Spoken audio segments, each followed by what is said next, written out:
आलोक शर्मा जी, आपने कहा वक्फ की जमीन है धार्मिक कार्यों के लिए उसका इस्तेमाल होता है। बहुत सारी ऐसी भी वक्फ की जमीन रही जिस पर बड़े बड़ी ऊंची ऊंची इमारतें खड़ी हुई हैं और जिस पर बड़े बड़े होटल भी बनाए गए हैं। ये तो लेटेस्ट न्यूज है। लगातार वक्फ को लेकर जब हम लोग डिबेट करते हैं उसमें इस मुद्दे का जिक्र अक्सर आता है। आलोक शर्मा जी, देखिए, मुझे लगता है 2013 के कानून से ही असली लगाम लगी थी। 2013 के बाद कोई भी होटल अगर बना हो वक्फ की जमीन पर तो मुझे उसका नाम आप सब मिलकर बता दीजिए। ये हुई ना बात।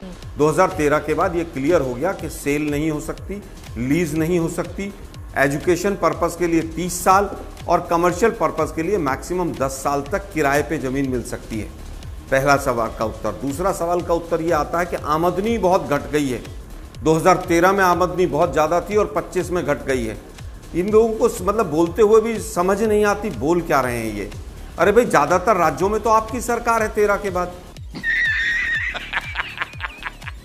और वक्फ बोर्ड का जो बनाता है वक्फ बोर्ड, उसका चेयरमैन वो राज्य की सरकार बनाती है। तो क्या आपकी राज्य की सरकारों ने वो प्रॉपर्टी को घटा दिया, उस प्रॉपर्टी की आमदनी को घटा दिया? क्या आपके वक्फ बोर्ड के चेयरमैन जो बनाए गए यूपी में, मध्य प्रदेश में, राजस्थान में, क्या वो खा गए उस प्रॉपर्टी को? अरे भाई, सरकारें तो आपकी हैं ज्यादातर। फिर आप कहते हैं कि प्रॉपर्टी का जो पैसा आना था वो घट गया। शर्म आनी चाहिए आपको। आज बात आती है 123 प्रॉपर्टी दे दी, वो अमित शाह साहब ने भी पार्लियामेंट में कहा था। लेकिन जब उसकी वास्तविकता आई तो सब क्लियर हो गया कि भाई ऐसा नहीं था। अंग्रेजों के टाइम से था। 1970 से एक मैटर हाई कोर्ट का डायरेक्शन आया था कि भाई ये प्रॉपर्टीज थी उस समय पर, पार्टीशन के टाइम पे ये मस्जिद या डिस्प्लेस हुई थी लुटियन जोन में, और उसमें खाते नंबर का अटा बटा होता है कि 1/6 में से ये भाग। अगर उसमें से मान लीजिए कोई एक बड़ा खाता नंबर है, उसमें पार्लियामेंट भी है, राष्ट्रपति भवन भी है, लेकिन उसके साथ एक छोटी सी मस्जिद भी है, तो इन लोगों ने कहा कि पार्लियामेंट पे ही कब्जा हो गया, पार्लियामेंट को ही डिस्प्यूटेड कर दिया।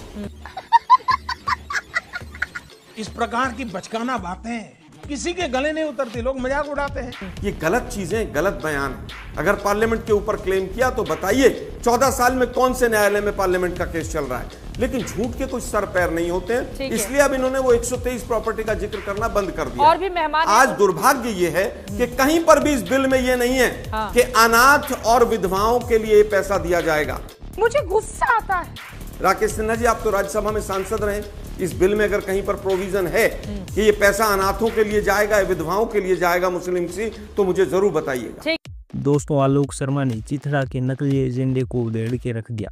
गोदी मीडिया ने वक्फ बिल पर बीजेपी के नैरेटिव को पुश किया, जिसमें बिल को मुस्लिम वेलफेयर और ट्रांसपेरेंसी के लिए जरूरी बताया गया, जबकि ओपोजिशन के आर्ग्यूमेंट को या तो डाउन प्ले किया या डिवाइस कहा। ये एक बड़ा एग्जाम्पल है कि कैसे मीडिया एक पॉलिटिकल एजेंडे को शेप कर सकता है। लेकिन इसके बावजूद बिल के असली इम्पैक्ट को समझाने के लिए दोनों साइड के आर्गुमेंट को क्रिटिकली देखना जरूरी है। बाकी इस चीज के ऊपर आप लोग क्या सोचते हैं, कमेंट में जरूर से बताना।